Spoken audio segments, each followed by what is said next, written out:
All right, YouTube. Normally I do auto repair type videos, but I was working on a job here at it's kind of a side project at my brother-in-law's house, and I was thinking, man, I've changed a few toilets over the years, and maybe people just need some quick tips, because I know the first couple I did, man, they went rough. There was water all over the place, messy, and just kind of a crappy job, no pun intended.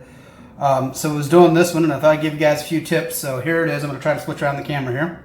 Now you should be able to see here. Biggest tip, simple, easy, shop vac. You need a wet, dry vac. You need to take your filter out. As you see, I have the one out there. Empty your toilet bowl. Empty the back as you're taking your old toilet off.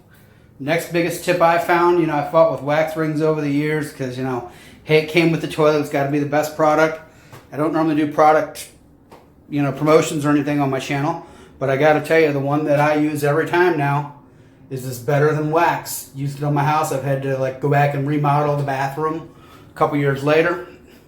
No problem. Pull the commode up, set it aside, go do what you got to do, put it back, because you don't have to worry about a wax ring.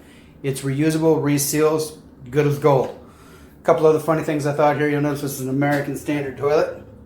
And I just thought it was funny that I seen it was made in Mexico. Toilet seat made in China. We kind of give them our crappy jobs, I guess.